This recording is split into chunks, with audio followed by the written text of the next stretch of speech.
देहरादून से हैं कावेरी जी, स्वागत है आपका। नमस्कार मैम। जी संध्या मैम। नमस्कार मैम, हम ठीक हैं, आप कैसी हैं? नमस्कार सर। मैं ठीक हूँ सर। मैम आप ठीक हैं? जी हम ठीक हैं।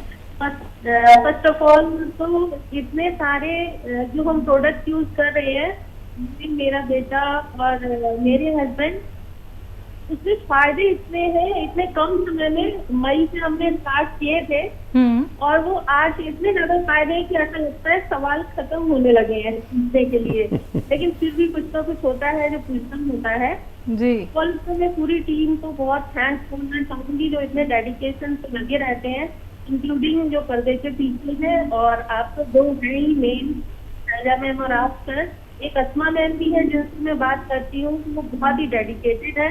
कभी भी मेरी लाइन पे बात होती है तो बहुत अच्छी है वो, शी इज वेरी सिंसियर। और अब मैं कुछ सवाल पूछना चाहूंगी। फर्स्ट इज कि जो मेरी फट जाती है उनको गोंद मोरिंगा सिरका में ही दो चीज ली, मेरी एड़ियां पूरे साल फटी रहती थी और वो ठीक हुई है। तो मुझे ये नहीं समझ आया कि वो सिरके से हुई है जैतून के या गोंद मोरिंगे से। अगर मैं किसी को बताऊंगी तो इन दोनों में से क्या बताऊंगी? एक तो ये सवाल है। सेकेंड क्वेश्चन है कि जो बेल का मुरब्बा होता है ना, मेरा बेटा लाया था, उसमें सीरप में शुगर बहुत होती है। मुरब्बा तो हमने निकाल के यूज कर रहे हैं, but can we use it syrup? इसके सीरप को हम सिरके में जैतून के डाल के, मुझे तो शुगर है लेकिन घर में हम यूज कर सकते हैं क्या उस सीरप को सिरके में एड ऑन करके, जैतून के सिरके में? एंड थर्ड क्वेश्चन है कि जो बेड सोर्स होते हैं ना, मेरी मम्मा को हुए थे, आज वो इस दुनिया में नहीं है। और हर्पीज, ये दो बीमारियां दोनों मेरी मम्मा की थी। बेड सोर और हर्पीज में छाले छाले हो जाते हैं। अगर टाइम हो कि इन दोनों के बारे में मैं जानना चाहूंगी, क्या यूनानी में कोई ट्रीटमेंट है? बेड सोर्स जो हो जाते हैं जी जी। तो काफी टाइम देखना पड़ा। और हर्पीज पता नहीं, मुझे नाम नहीं लेना आ रहा ठीक से, क्या नाम है? नासूर कहते नासूर कहते हैं। हाँ नासूर सर, वो हर्पीज भी एक दूसरी हर्पीस चीजों भी, को हाँ होती। वो भी, हाँ एलर्जिकल है वो भी तकरीबन ऐसी बीमारी, लेकिन उसमें जलन और बहुत तकलीफ होती है। हर्पीस कहते हैं उसे। पीछ में हो गए थे छाले और वो बैगनी बैगनी कोई दवा लगाया करवाती थी। तो इसका कोई यूनानी ट्रीटमेंट है क्या? बस ये मेरे सवाल है। बाकी मैं बहुत बहुत इम्प्रेस्ड हूँ। अपना चैनल देखती ही नहीं थी कभी, लेकिन इस प्रोग्राम की वजह से सबसे ज्यादा देखने में आता है। एंड मेरी शुभकामनाएं हैं पूरी टीम को, और ये शो ऐसे ही चलता रहे, ऐसे ही प्रोग्राम चलता रहे और लंबे समय तक चले, बस यही मेरी कामना है। Thank you. थैंक यू, बहुत अच्छे सवालात और लोगों तक मालूमात भी पहुँचे। ऐसे सवाल आए तो लिख लेना चाहिए आपकी तरह, और फिर वक्त आने पर करना चाहिए। कहाँ से शुरू करूँ? एड़ियाँ फटना, सिरका जैतून का अच्छा है या गोंद मोरिंगा? कहाँ से जिक्र करें और कहाँ तमाम करें, तुम्हारी बात को हम किस तरह से आम करें। एड़ियों के लिए दो ही चीज़ें ज़रूरी होती है। एक तो प्रोटीन मिल जाए जो गोंद मोरिंगा सफ़ेद में है, ताकि वो उन दरारों को भर सके। और एक ये कि उन पर तेल लगाया जाए, एक ये कि उनको गर्म पानी में डाल के उनको रब किया जाए रोज़ाना, गर्म पानी में, नमक के पानी में और या सोडे के पानी में डाल के रोज़ाना उनको रब किया जाए, हल्के हल्के उनको नरमी मिले। और जब ये पैर गर्म पानी से निकले तो उस पर तेल लगाकर कुछ मोज़े या जुर्राब पहन लेनी चाहिए और गोंद मोरिंगा खाना चाहिए। आपको इसी से फ़ायदा मुमकिन हुआ है। और बेल का मुरब्बा जैतून के सिरके में डालकर इस्तेमाल किया जा सकता है? हाँ देखिए, बेल का मुरब्बा चाशनी में इसलिए डलता है कि वो ख़राब ना हो। चाशनी में ये सलाहियत है कि वो किसी चीज़ को ख़राब नहीं होने देती, और सिरके में भी यही सलाहियत है। अगर ये मुरब्बा आप जो डायबिटिक है वो कम खाएं, किस्तों में खा लें, थोड़ा थोड़ा सा, 1-1 इंच का, बस इतना सा, और इसे धोकर खाएं। और आपने जो बताया है वो जैतून के सिरके में मिलाकर भी आप ले सकते हैं, लेकिन काफ़ी मीठा होता है, मैं भी कभी कभी खाता हूँ, और धो के खा लेना चाहिए अगर डायबिटिक है तो। तीसरा सवाल इन्होंने छाले, हर्पीस, इसके बारे में जिक्र है। हाँ जी। देखिए, ज़ख़म, वो ज़ख़म जो कभी ठीक नहीं होते उन्हें नासूर कहते हैं, और ये हर्पीस भी एक ऐसी बीमारी जिसके सैकड़ों नाम हैं, लेकिन बहुत जलन, बहुत तकलीफ होती है। इसका भी यूनानी में इलाज है, नासूर का भी इलाज है, लेकिन वो जो आप दवाएं लेते हैं, उस पर लगाने की दवाएं, वो सब करते रहें, बैंडेज करें, सब कुछ करें, और ज़ख़म हो, एलर्जी हो, और छाले हों, छाले भी होते हैं किसी को, और बहुत सारे ज़ख़्मों को जो ठीक नहीं होते, उसके लिए ये गोंद चिलगोज़ा बेहतर है। लेकिन इसके साथ मजबूरी यह है कि तेज़ बहुत होता है, एक चुटकी ही दे सकते हैं पूरे 24 घंटे में। ये बहुत तरह के काम करता है। कुछ लोगों को फंगस हो जाता है, ऐसा होता है कि पैरों में दाने दाने फंगस, और किसी सूरत ठीक नहीं होता, किसी को हाथों में दाने निकलते हैं, किसी को ज़ख़म होते हैं जो, उसके लिए आप तमाम इलाज करते हुए गोंद चिलगोज़ा एक खुराक ज़रूर लिया करें, इससे बहुत फ़ायदा मुमकिन है। भरत हैं अगले कॉलर, स्वागत है आपका। हेलो जी सर।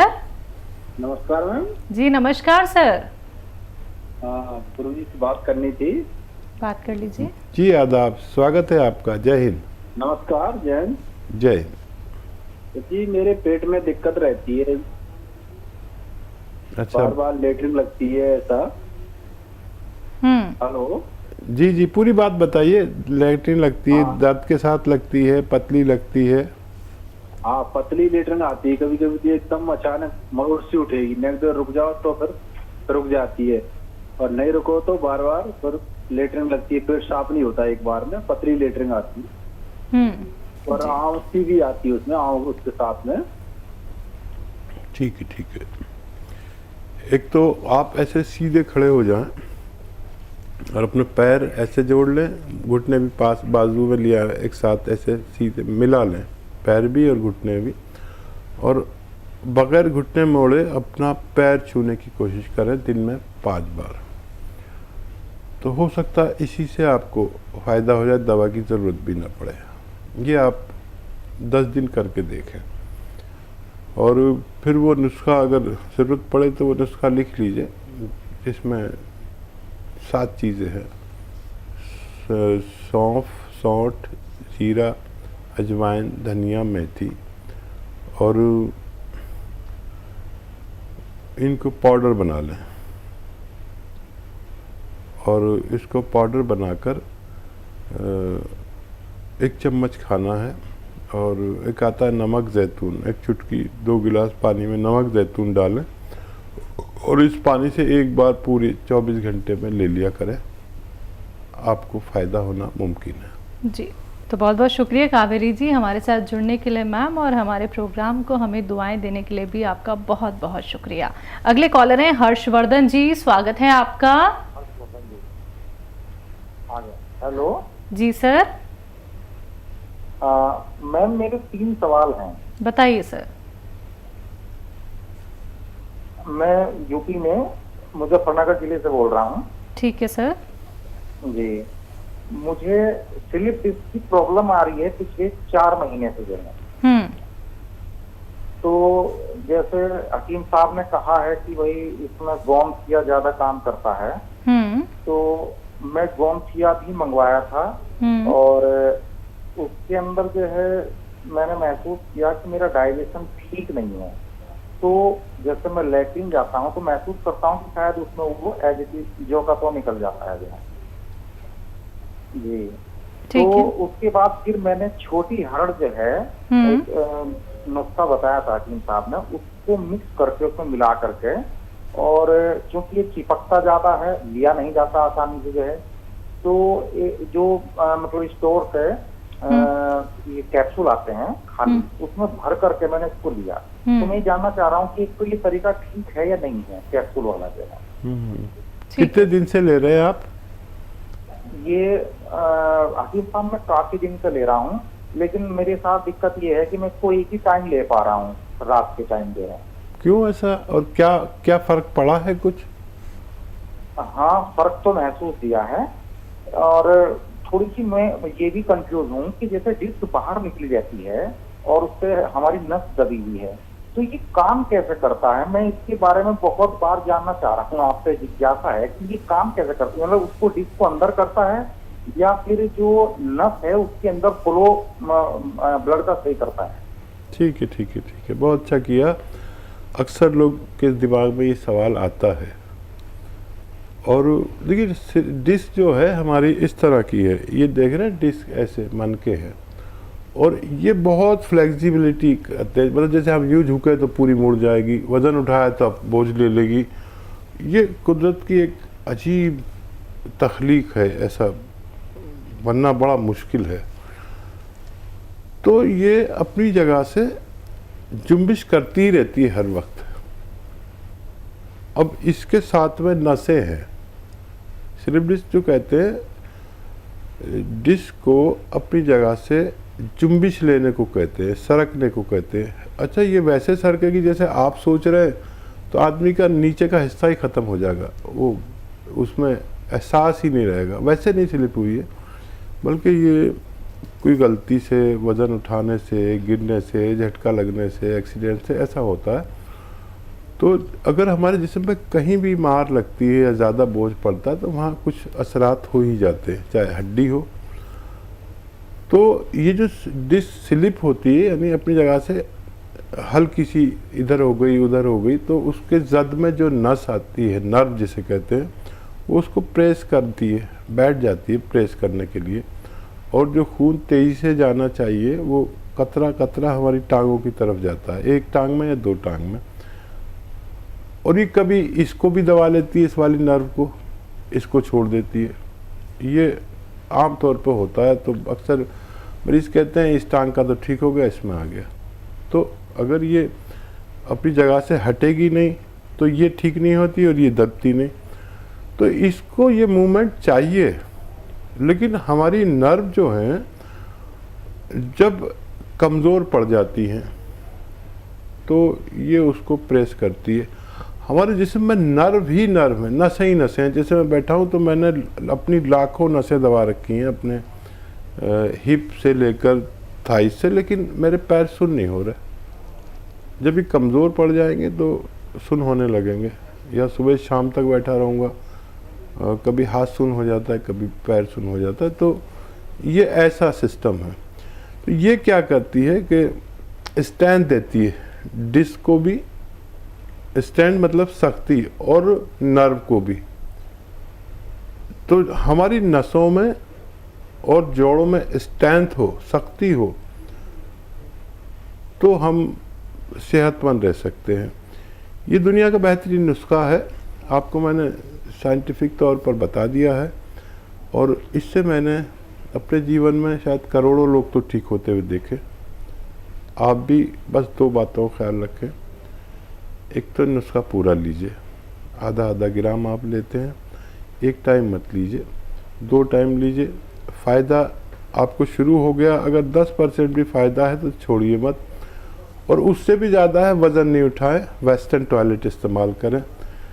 देखो यूपी वालों, ये मेरे तजर्बे का नुस्खा है, और इससे पूरी दुनिया में धूम मची हुई है। अगर असली मिल जाता है तो फ़ायदा मुमकिन होता है। कोई 1-2 आदमी जिसको भगवान ना चाहे, या किसी ने गरीब आदमी का दिल दुखाया हो, भगवान को नाराज़ किया हो, गरीब आदमी को नाराज़ किया हो, माँ बाप की बद्दुआ ली हो, उसका तो मैं नहीं कह सकता, लेकिन बाकी लोगों को फ़ायदा मुमकिन है जी। और जैसे कि गौनसिया बहुत कड़वा होता है, तो इन्होंने कैप्सूल का इस्तेमाल किया है हकीम साहब, तो इनका कहना है क्या ही सही है? हाँ सही है। दरअसल मैं जो भी बताता हूँ कच्ची दवाएं बताता हूँ। इसे हकीम लोग, वैद्य लोग आपको देते हैं तो यही भर भर के देते हैं, आपको पता नहीं होता। तो मैं चाहता हूँ आप भी वैद्य बन जाएं, आपको भी ये सब आ जाए। आप समझदार इंसान हैं और फ़ायदा है तो छोड़िए नहीं, और मैं दुआ भी करूँगा कि आपको फ़ायदा हो जाए। जी।